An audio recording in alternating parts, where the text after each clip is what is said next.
তারেক রহমানের আগমনকে আমি শুভেচ্ছা জানাই। আমি মনে করি তিনি আসলে বাংলাদেশের চেহারা হয়তো বা পাল্টে যাবে। বিএনপির কাছে মানুষের প্রত্যাশা সবচেয়ে বেশি।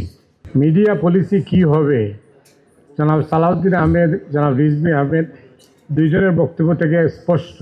আমি খুবই আশাবাদী হতে চাই যে আগামী দিনে যদি এর সিকিবাদ বাস্তবায়িত হয়। এর কারণ হলো এই অস্থির সময়ে আমরা সবাই কিন্তু অস্থির, মিডিয়াও অস্থির। সোশ্যাল মিডিয়ার যুগে এখন কথা বলাও খুব ডিফিকাল্ট। সেই কারণে আমি বলছি যে যদি মিডিয়া পলিসি যেটা বলা হয়েছে তারা যদি সেটা বাস্তবায়ন করেন তাহলেই বোধহয় বাংলাদেশের মিডিয়া সামনের দিকে এগিয়ে যাবে। কারণ অনেক চ্যালেঞ্জ সামনে। তারেক রহমান এমন এক সময় আসছেন যখন বাংলাদেশের সবচেয়ে বড় চ্যালেঞ্জ হচ্ছে নিরাপত্তা। মানুষ নিজেকে নিরাপদ ভাবতে চায়, কিন্তু মানুষ কিন্তু এখন নিরাপদ ভাবতে পারছে না।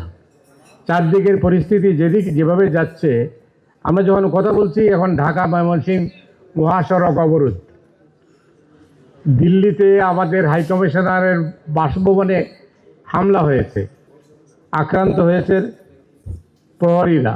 জীবনের সব আয়োজন এখানে একসাথে। চারদিকে কিন্তু আমি খবরাখবর যা দেখছি, ডেইলি স্টার, প্রথম আলোর উপরে হামলা হলো, এরপরে কি হবে কেউ জানে না।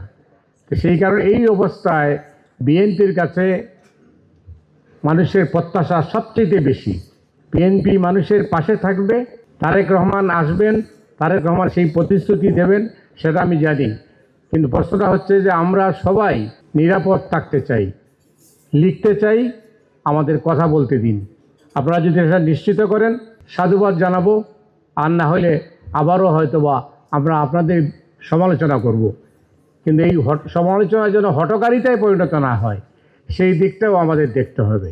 সেই অবস্থায় আমার মনে হয় আমরা যারা এখানে আজকে সমবেত হয়েছি, আমাদের সহকর্মীরা সবাই এই কথাই বলবেন যে আগামী দিনে চ্যালেঞ্জ যেটা আসছে সেই চ্যালেঞ্জ মোকাবেলা করতে হলে আমাদের সবাইকে ঐক্যবদ্ধভাবে, এই রাষ্ট্রের অস্তিত্ব কিন্তু বিপন্ন হতে যাবে যদি সবাই ঐক্যবদ্ধ না হই, রাষ্ট্র বিপন্ন হয়ে যাবে।